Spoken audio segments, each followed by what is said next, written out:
Well, that cold air keeps hanging around. Maybe not quite as bad tonight, but still freezing. I'll have more on how long this hangs around in your forecast coming up. And also today on Fox News at 4, thousands of people are still in the dark after a devastating ice storm. Find out how Baldwin EMC is lending a helping hand and the dangerous conditions they're facing next. And then happening now, the death penalty for child sex crimes. A controversial bill on the floor today. Why some fear it could silence victims. First on the Gulf Coast with breaking news and weather. Fox 10 News starts now. Hi there. Thank you for looking in. It's Tuesday. I hope you're staying warm. I'm Lenise Lagan. And I'm Shelby Myers. Thank you so much for joining us for Fox 10 News at 4. We have a lot to cover today.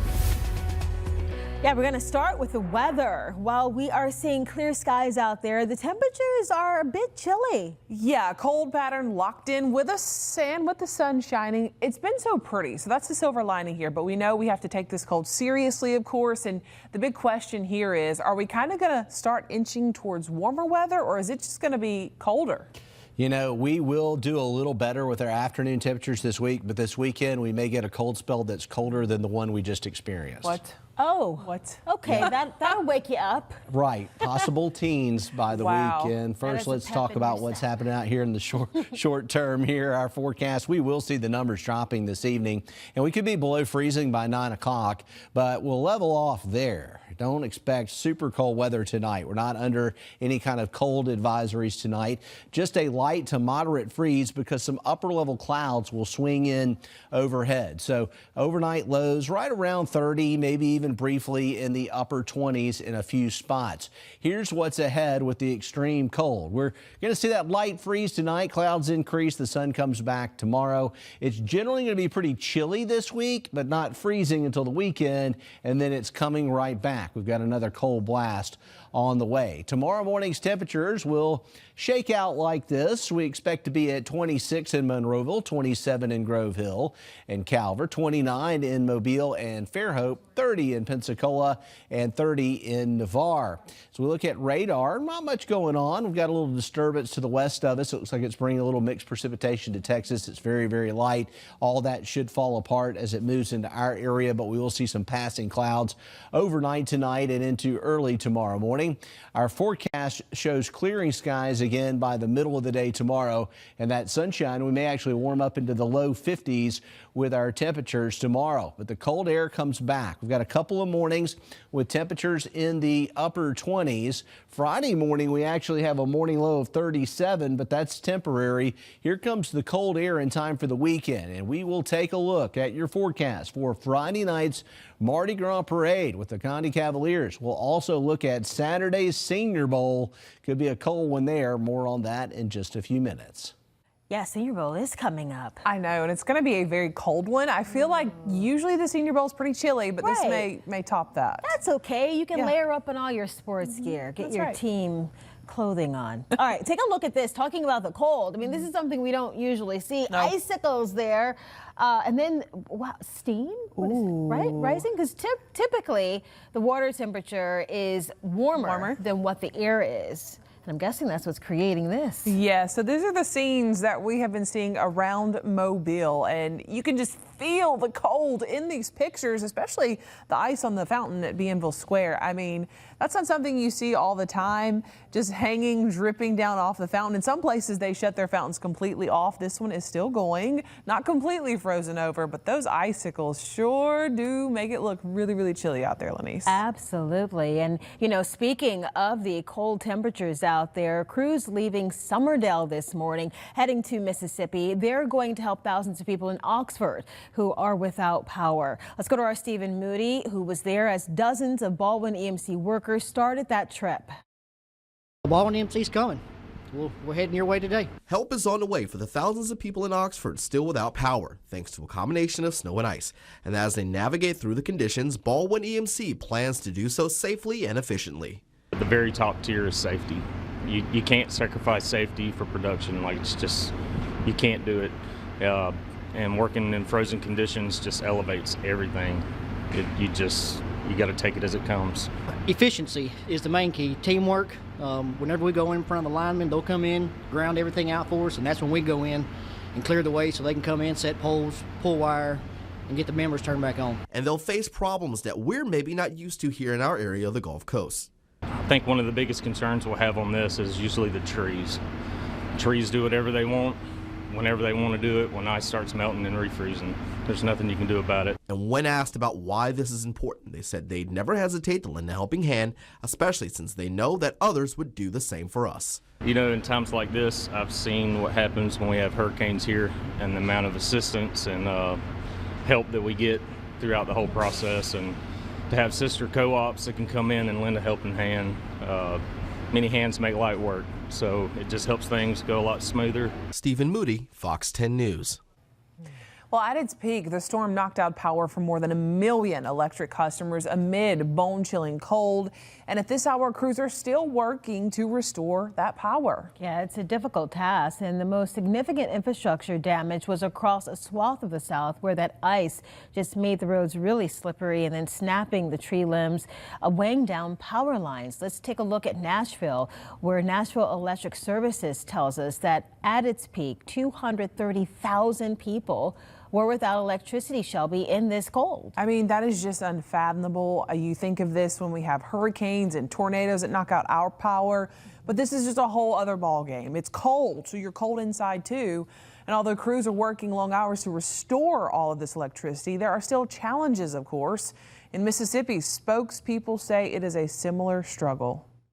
Our biggest focus is the northern portions of the state that have been hit so hard and still dealing with the lingering effects of this cold weather. My fear is that this ice event will be larger than that one in '94. My hope is that our restoration efforts and abilities have increased fourfold, but this will be an extended recovery.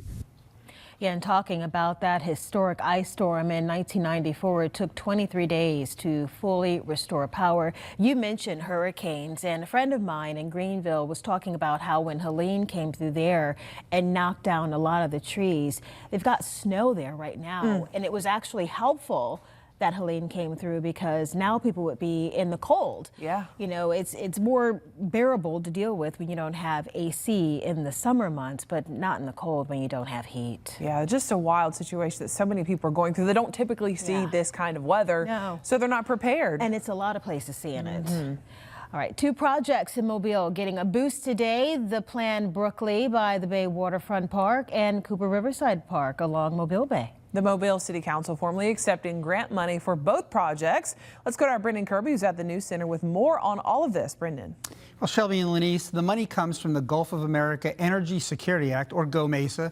This is revenue from oil and gas leases that's shared with the coastal states. Today's vote paves the way for $3.5 million in GOMESA funds for Brookley by the Bay, which the city one day hopes to develop into a park.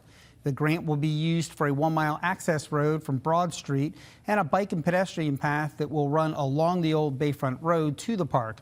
The council today also considered a contract to design that road. A vote on that's expected next week. The second vote today was to accept $4 million of GOMESA funds for Cooper Riverside Park. Work is nearing completion to replace the bulkhead separating the park from the Mobile River. A renovation of the park itself should be completed by spring, and improvements are underway to renovate the bathrooms that date to before Hurricane Katrina. The GOMESA funding will pay to extend a walkway that's eventually going to run from the National Maritime Museum of the Gulf to a planned private mixed-use development known as Mobile Riverwalk. Jennifer Green, Mobile's Director of Programs and Project Management, says construction should start in about a year on both the access road and the elevated boardwalk along the Mobile River. We'll be doing it all together. That's what my department does, complex projects. It's a long-term project with design and then finding the money and putting it out to bid for construction. So this is just another one of those projects, and I know we're going to do it.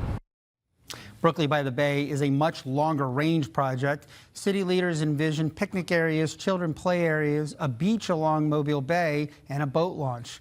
They say that development will occur as the funding becomes available. Reporting live in the News Center, Brendan Kirby, Fox 10 News. New now at 4, the death penalty for certain child sex abuse crimes is a step closer to becoming law.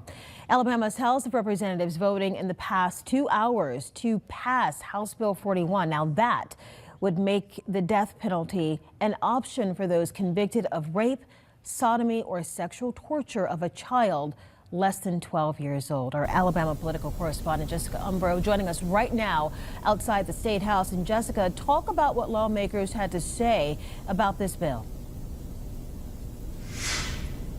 This bill was split really on party lines, and a lot of the discussion in the House chamber was focused on the constitutionality of this bill. So the Supreme Court ruled nearly 2 decades ago that you could not execute someone for a crime where a life was not taken. So in cases like outlined in House Bill 41. However, Republicans say that this bill is a part of a larger effort at trying to get the Supreme Court to change that 2008 decision. Lawmakers on both sides of the aisle say that they want to make sure that those who do these crimes, those who are convicted of child sex abuse crimes, are prosecuted and punished the full extent of the law. Republicans said making capital punishment an option in these cases would do that, and the death penalty is the appropriate punishment. However, Democrats said they feel like life without parole is the proper punishment, and they say it's one that would not have to go through the legal hurdles that adopting House Bill 41 could bring. Sponsor Representative Matt Simpson says other states like Florida are already trying to take this issue up with the Supreme Court with their own versions of this bill. So he says Alabama may not have to take on the financial burden in the legal battle to make the bill enforceable.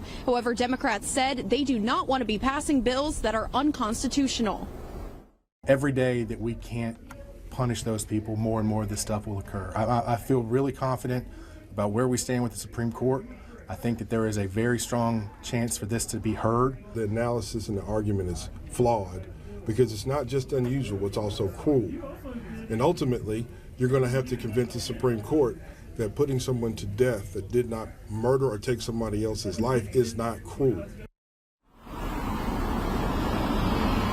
Democratic Representative Ontario Tillman sponsored an amendment that would have changed the wording of House Bill 41, making it so that life without parole was a requirement for those who commit these crimes. However, that amendment was not passed. It would have taken out the part about capital punishment being an option, so it ultimately did not pass by a pretty commanding vote.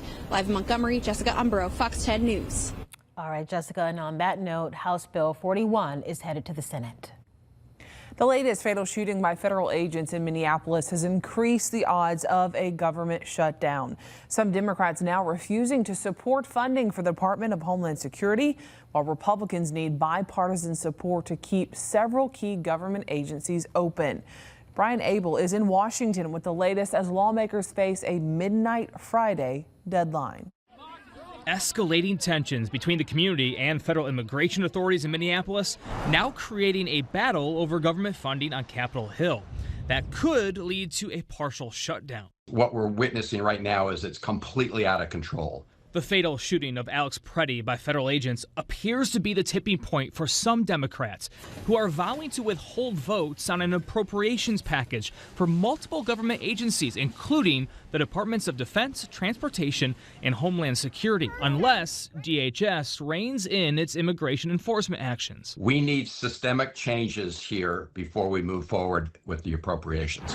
The Democratic caucus calling for DHS funding to be separated from the other funding bills. Take up DHS by itself. Let's have an honest negotiation, put some guardrails on what's going on, some accountability, and that would solve this problem. We don't have to have a shutdown. The White House, so far, isn't on board. Policy discussions on immigration in Minnesota are happening. Look, the president is leading those discussions, but that should not be at the expense of government funding for the American people. If all Senate Republicans vote yes, they need at least 8 Democrats to join them to get the funding passed. But if the sides cannot come together by midnight Friday, once again, thousands of government workers across agencies, from the Pentagon to air traffic controllers to TSA, will be impacted. In Washington, Brian Abel reporting. All right, looking at the roadways right now, I like this, dry roadways across the Gulf Coast. We had all this cold air, and it's just cold. And the wind's a little lighter today, too, which has helped us out a lot. And checking out the traffic situation, I'm not seeing any major delays. Westbound I-10 tunnel, a little slow. Eastbound, no problems. Everything looks good across the Bayway, the Causeway, I-65 north and southbound in Mobile and over to Pensacola. But we're going to check it again as we get closer to that 5 o'clock rush hour. And I'll have your forecast, too, coming up. Thanks, Jason. We'll check in with you later. Hope for All Gulf Coast is hosting its annual point-in-time count. Now, this is part of an effort to gather data on homelessness in Mobile and Baldwin counties. Organizers say it helps them to understand the needs of those without housing. It's a large initiative, and it's possible because of all the volunteers that come out. I think it's interesting. I think it's, knowledgeable to go out and learn, the plights of other people, and to realize that just because people are in certain situations don't make them any less of a person, and to see the human side of people, and, just to go out and help. Volunteers will be conducting surveys throughout the day to provide insight on the number of individuals experiencing homelessness. It's a crucial step in securing resources and funding. Ahead on Fox 10 News at 4, a new initiative in Alabama aims to bring home missing children and vulnerable adults. Alabama's Cold Case Advocacy is launching Operation Safe Return. That's a statewide public awareness campaign, how you can help, coming up in a live studio interview. But first, take a live look outside. Sunny and bright and chilly as well. It's all relative. We say chilly. But consider this fun fact. The coldest temperature ever officially recorded was 89.2 degrees Celsius. That is negative 89.2 degrees Celsius. That information comes from the National Geographic.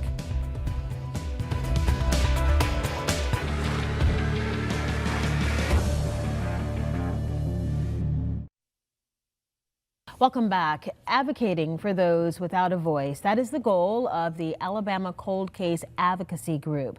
So here to talk about that cause and how you can get involved is Carrie New. Thank you for stopping by the studio. Thank you for having me. I appreciate it. I think people's ears perk up whenever they hear cold case. There is a vested interest in that. Whether you knew someone who was the victim of a cold case, I think it's just that curiosity of wanting to know how it all works. So tell me about the group. So we started initially in 2022 as basically a social media based effort just to help raise awareness for these cases. There's a lot of times where the cases actually are out there, they're in the news cycle a whole lot when they first happen, and then it kind of cycles out as new news comes in, and people are left kind of wondering, or they think, oh, that must mean it's solved, and that's not true. And so it was kind of what's the best way to help families keep their victims, their loved ones in the public eye, and it's social media, because everybody gets their news these days from some version of social media, whether it's Facebook or TikTok or YouTube. And so that's how it started, and then in 2023 we got our nonprofit status. Awesome. And so we work collaboratively with law enforcement agencies and families just kind of to boost media awareness, public outreach efforts, and help get information to the agencies.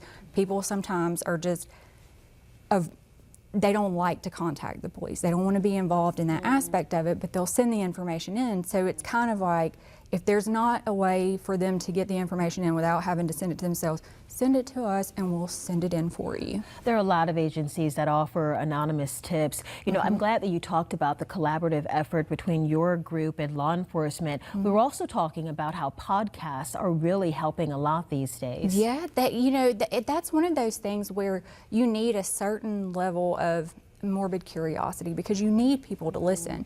And that's how you put, as long as it's done in a responsible way, where you're putting out truthful and accurate information, then you have a better chance of reaching somebody that has that key piece of information that investigators need.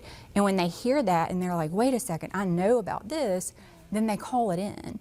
And so Dr. Rush out of South actually sent me a podcast, an article link this morning about a podcast from Louisiana, and they had just made an arrest in it like a month ago. Yeah. And so one of the most important things, though, is making sure that the way you are advocating for cases is responsible.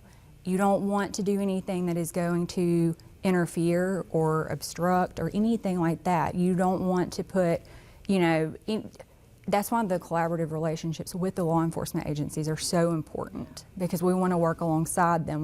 We don't want to take their place. We're not investigators. We can't reopen a case, but we like having that relationship to offer support services like our billboards that we're doing with Operation Safe Return. I wish we had more time. There's so much information that I would like to get from you. Gosh, from getting justice for families and that closure for them as well when you're able to solve a case. Yeah. Is there anything else that you want to add as people are watching that you want them to take away from this conversation? You can follow us on social media pages, but anytime you like or share those posts, it boosts, algorithms are crazy, and it helps boost how many people are seeing this. It boosts the reach. And so it takes that one person. It takes one person. Yep. And just like with the billboards, when you have that many people that are passing by, you are more likely to reach someone. So if you are talking about a case, if you're sharing it, you're helping increase those chances that a family is going to finally get those answers they've been looking for. And that's what it's about. Yeah. Thank you for the efforts that you guys are putting in. I wish we had more time to chat. Yeah. Well, we'll be sure to post this information on our website along with a link to the organization so you can follow along and help out. Look for that shortly after this newscast on fox10tv.com. Thank you again. Thank you.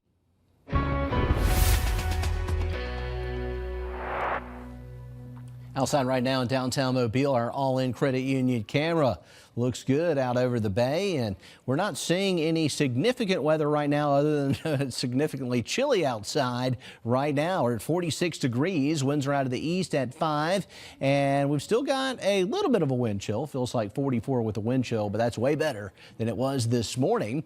Our satellite radar picture here shows a little increase in cloud cover that's starting to push in from the west, and that'll happen overnight tonight, but these are thin mid and upper level clouds, so we're not expecting much rain out of these clouds. And as we look at the futurecast, that little batch of cloud cover should be getting past us tomorrow by lunchtime. We'll clear out for the rest of the day on your Wednesday. We'll see a similar situation on Thursday, a few passing clouds. We'll call it partly cloudy with quiet weather. And we are poised to have to interact with another dry, cold air mass. You can see on Friday maybe a few isolated showers in the area as a little system moves across the northern Gulf. Right now, if we see anything, it looks like just plain rain and just some passing showers. It'll move through very quickly. Saturday, the cold blast back in the area. It's going to be windy all day, all the wintry weather north and east of us up into the Carolinas, and we're just going to get the cold air in time for Senior Bowl weekend. All right, tonight's lows. This is an improvement. We're not going to be in the teens tonight. We're looking at moderate freezing temperatures tonight. 30 Coden, 27 in Theodore, 29 in Mobile, 26 in Bay Minette, and 27 in Foley. And checking it out for the Northwest Florida Panhandle, 30 in Pensacola and Navarre, 29 in Niceville, 26 in Crestview, and Walnut Hill at 26. As we get further to the north here, you can see temperatures in the mid-20s in Monroeville, 27 in Jackson and McIntosh, 28 in Chatham. And the conditions over towards the Mississippi coast, 31 in Pascagoula. A little bit colder, 27 in Lucedale with some passing clouds overnight tonight. Friday evening, we've got a Mardi Gras parade in downtown Mobile, the first big one, the Condies, and it's going to be tough. 42 degrees, dry, blustery, and a wind out of the north at 20, giving us a wind chill around 30 degrees or lower for the Condies. And for Senior Bowl on Saturday, we could be looking at a game time temperature. This is not the morning temperature. This is the game time temperature at 1:30 in the afternoon, 35 degrees.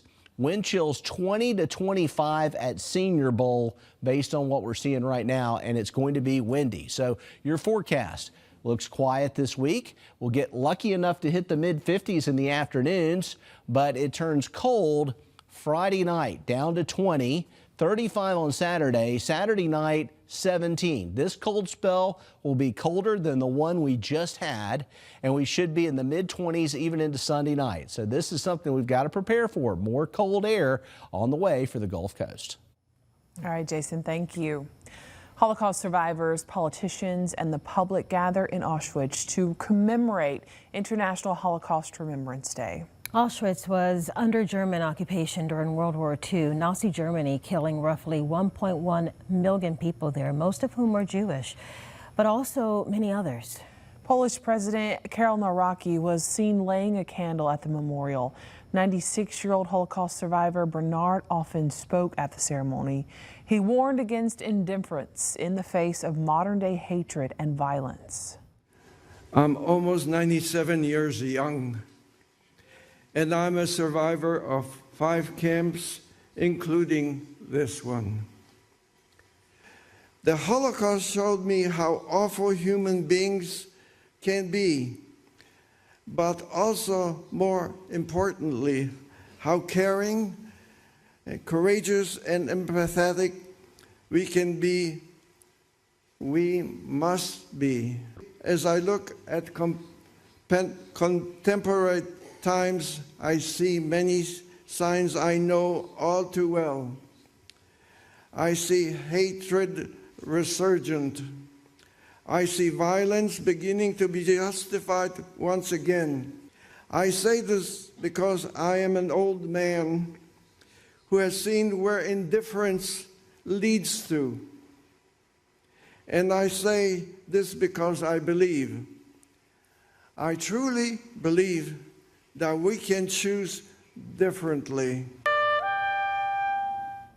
Candles were lit at the Memorial to the Murdered Jews of Europe. It's a place of remembrance for the nearly 6 million Jewish victims of the Holocaust. A music legend gone too soon. He was a Grammy-winning reggae icon whose drum work shaped the sound of countless hits. From Bob Marley to the Rolling Stones, find out more about the incredible legacy of Sly Dunbar next. Lexus of Mobile is proud to sponsor the Fox 10 Pledge of Allegiance. Pledge allegiance to the flag of the United States of America and to the republic for which it stands, one nation under God, indivisible, with liberty and justice for all.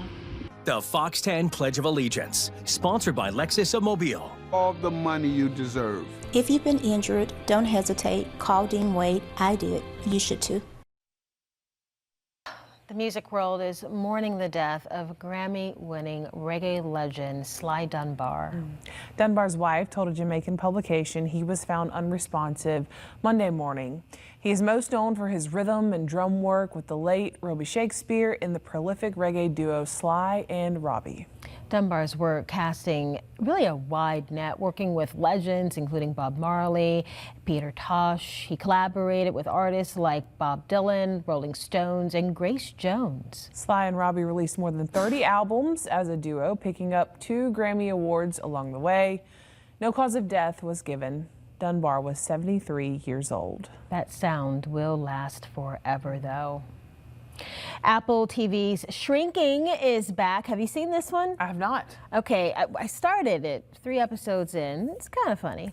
Fox caught up with the tight-knit cast as they reunite on the screen for season 3. Okay, they talked about how they make each other laugh and what they take away being part of a show about mental health. Let's go to Fox's Ashley Dvorkin. Ta-da! The Ghost is back. It's time for another session full of heart and humor on Apple TV's Shrinking. Bill Lawrence says the theme for this season is moving on, and that's how the writers wrote it. And I think they did it so beautifully. The stars immediately start cracking each other up. I wish you could be a fly on the wall and watch rehearsal. It's some of the most fun is when we get together and come up with how the scene's going to play. It's a success if they make the crew laugh. We have a really funny crew. Sometimes they throw out jokes, which never happens, and they're like funny and good, and we'll just use them. For me, they're a great barometer. Along with rogue improv, everyone is breaking. You have Jessica and Ted just straight off, just firing these one-liners, trying to see whose gut's gonna pop first, and usually it's mine. Come on! Ted McGinley will say something. He's the secret improviser because Jessica Williams is like a brilliant improviser. Ted nonstop is pulling some crazy hilarious line or gesture or facial expression out. I'm the least disciplined member of the cast. is all that really means. Jessica, if you just stand next to her, she just rips you. Given it's a show about mental health, the cast says there are lessons learned along the way, too. The material is inspiring. Fans have told me, they got into therapy, or this particular moment helped them with something. The field is real. My character doesn't know about the field, but the way that Harrison explains the field, they really got in there. You're not entertained! Shrinking Season 3 starts January 28th. In Hollywood, Ashley Dvorkin, Fox News. Season 3. Things go by so fast. I'm going to be honest. We're done with Stranger Things. I know Stranger Things over. I've never even heard of this show, and it's already on its 3rd season. Really? But I don't have Apple TV. Yeah. I know. They're really killing it with the TV shows lately, I hear. Yeah, they Some are. good ones. Pluribus. And Victoria, what's my other favorite one? There's on Apple TV. Severance. In Silos on Apple TV. I heard that was good. Yeah, they have a lot of stuff. The Morning Show, I think, but I've not watched that either. All right. Enough of that, because up next, we're going to dive into the big breaking stories that we're working on for your most local news at 5. And then this. It's important to have strong, healthy bones, especially in the winter. Feeling tired, achy, or just a little down this winter? Yeah, it could be more than the winter blues. We'll talk about a crucial vitamin your body might be lacking when the sun isn't shining as much. Season. Call 866-496-4449 today. Hurry, this offer ends soon. Committed to you. This is Fox 10 News. Let's go ahead now and take a look at the stories we're working on for your most local news at 5. First, a mother and stepfather facing child abuse charges in Mobile County, and they were in court today. Yeah, the sheriff's office says they found their teen daughter living alone. We'll have new details from that preliminary hearing. Plus, the city of Mobile nearing a complete rewrite of its animal control ordinances, the changes that could be presented to city council in the next few weeks. And we'll have an update about the Baldwin County trash can that somehow ended up in England. It's a story many people are talking about on social media. We're going to tell you about the search for its original owner now. Those stories and more are coming up in a little more than 20 minutes now on Fox 10 News at 5.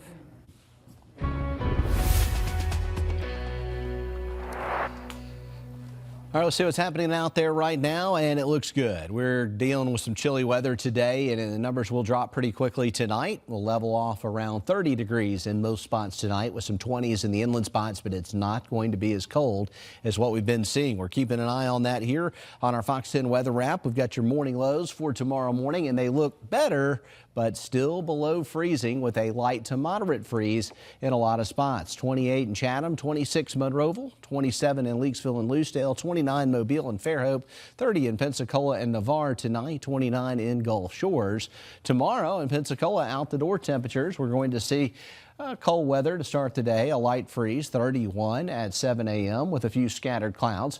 We should make it into the low 50s tomorrow, and that may feel almost warm to you in the wake of what we've been seeing. And we'll do that in Mobile as well, with temperatures starting out at 30 in the morning with a light breeze.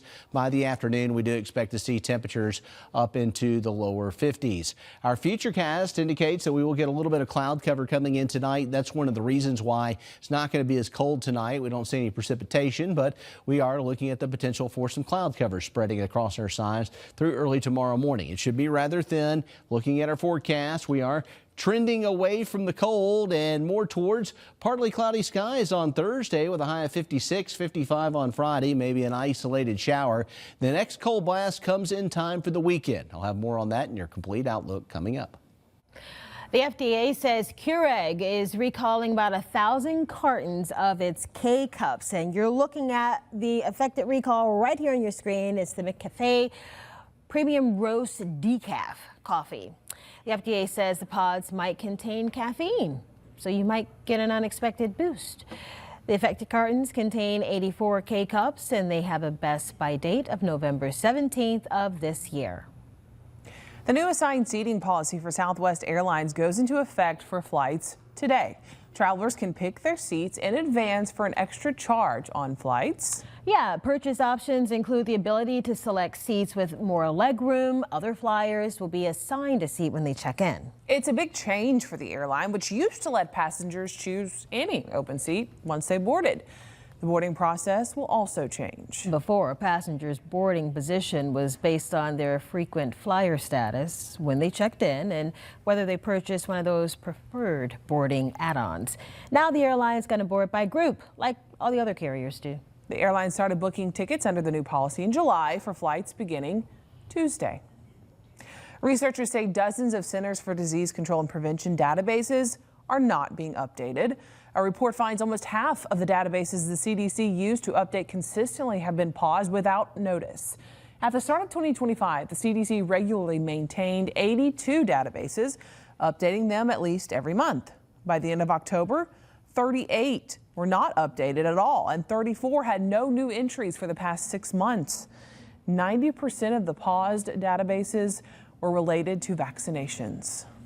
A new study is looking to a virus that is found in cats, and they're wondering if it could help answer questions to similar conditions found in humans, including long COVID. This is interesting.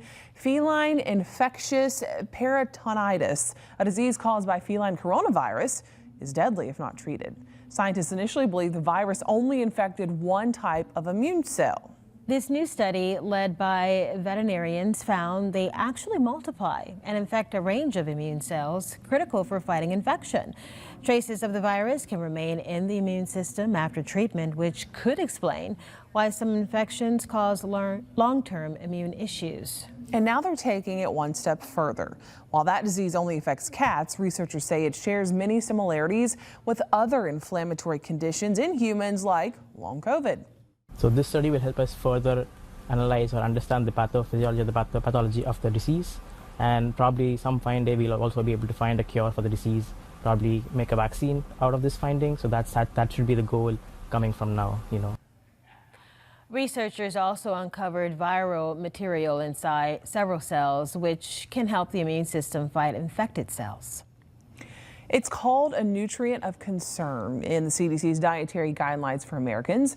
Vitamin D, it's a critical part of overall health, and it can be acquired through safe sun exposure.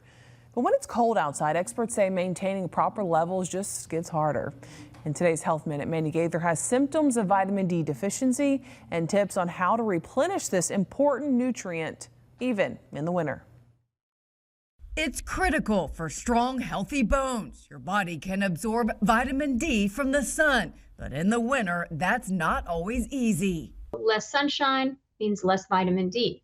Dr. Neha Viez with Cleveland Clinic says low levels can lead to deficiency. Symptoms may include fatigue, bone pain, muscle weakness, and mood changes. But if you are having any of those, then talk to your doctor about maybe getting checked for vitamin D deficiency. If cold weather allows, Via says help maintain vitamin D levels by going outside for about 15 minutes most days of the week, or a little longer if an underlying medical condition prevents proper absorption. The nutrient can also be found naturally in foods like eggs, fatty fish, as well as fortified cereals and juices. She says taking vitamin D supplements can also help, especially if a medical condition is causing low levels. But definitely talk to your doctor to see if you need a level drawn or whether you need supplementation. The CDC says vitamin D deficiency may also raise the risk of falling, and this time of year, so can the weather. We don't want them to fracture a bone, so it's important to have strong, healthy bones, especially in the winter. For Health Minute, I'm Mandy Gaither. Final Approach, Thursday at 9 on Fox 10 News and the Fox 10 Gulf Stream.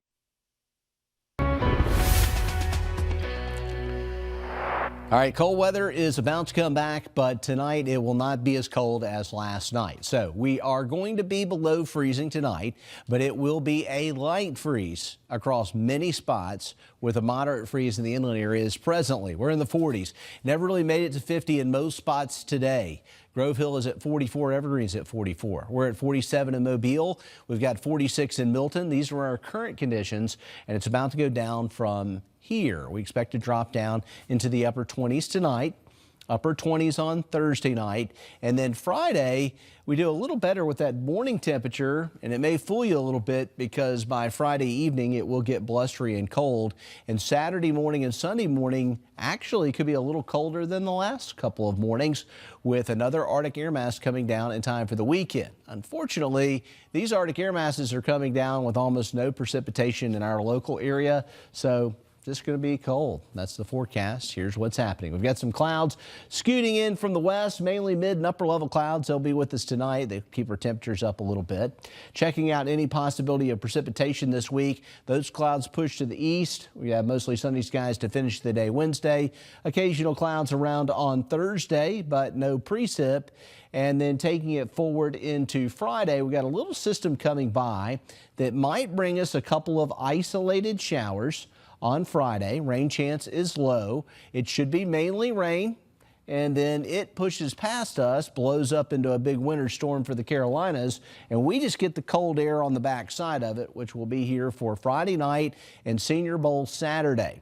Our forecast lows tomorrow morning will be like this. We expect to make it into the upper to middle 20s in the inland spots. 27 Evergreen, 26 Atmore, 27 in Loosedale, 29 in Mobile and Fairhope, 30 in Pensacola. Then we've got some stuff to talk about for the weekend. The Conde Cavaliers on Friday evening, 42 with a wind chill near 30, winds out of the north at 20. A blustery night for a parade, but it will be dry. The Senior Bowl, it looks like a tough one for us. We're talking a high of 35 on Saturday, wind chills 20 to 25 for Senior Bowl. So if you're making Senior Bowl plans, be thinking about how you're going to stay warm because it does look cold.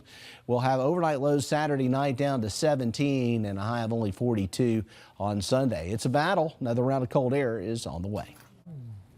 The Dragon Parade is one of Mobile's most popular Mardi Gras events.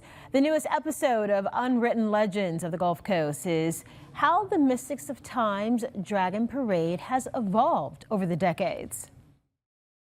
We found Herb Jenke and Royal Artist in New Orleans, and we brought them over.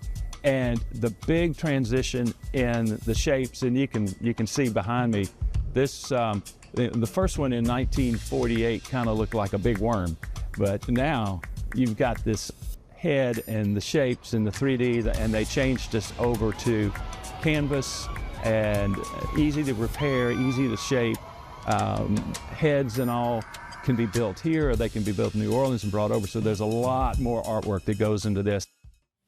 The full Dragon Parade episode of Unwritten Legends of the Gulf Coast is available free on the Fox 10 Gulf stream. Download the app on your Roku, Fire TV, Apple, or Android TV. Well, they call themselves underdogs, but this college wrestling team is ready to bite. Find out how this unique squad is grappling their way to the top next. There for him.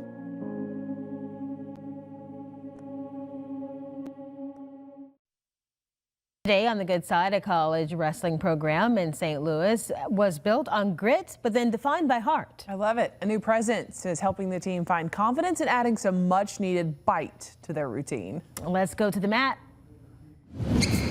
A college wrestling room is a place of dedication and hard work. And when it comes to the Maryville Saints, they work like dogs, underdogs to be exact. We got a little chip on our shoulders. No matter what ranking, no matter who we verse, we're gonna make some noise out there. No one counts us in, and we prefer it that way. So we will be a big problem for them. Last year, senior Cole Ritter was seeded 5th at the national championships. Your 174-pound D2 national champion. But he wrote his own underdog script by taking gold. Ryan Herman, now on the Saints coaching staff, also finished at the top of the medal stand. Those finishes shaped the Saints' start to the season. We have a group that's less comfortable being mediocre. You know, they have higher expectations for themselves. So if your mascot is a dog and you call yourself the underdogs, it's only fitting to have a team dog. He's the spirit of the team. When you play with him, he gets after it too, just like we get after it on the mat. Just having him around is kind of like lightens everybody's mood. And Bo was rescued from the side of the highway. Chances of him really finding a good home, you know, and being with us is slim to none. and exemplifies this team's attitude. Bo coming off the streets and coming in here and immediately starting to make a name for himself, kind of how Maryville wrestling is. Maryville wrestling has also been a place of refuge for two Saints grapplers from war-torn countries, Ukraine and Afghanistan. We just have a lot of different guys from a lot of different places, a lot of different backgrounds. I think that's pretty cool. The Saints are a cohesive pack, dialed in on one end result. Even if it's just like wrestling or schoolwork or even just being a better person, everybody tries to improve everybody. We're all here for one goal, and that's to win national championship. 1, 2, 3. Dogs. Everyone likes a dog.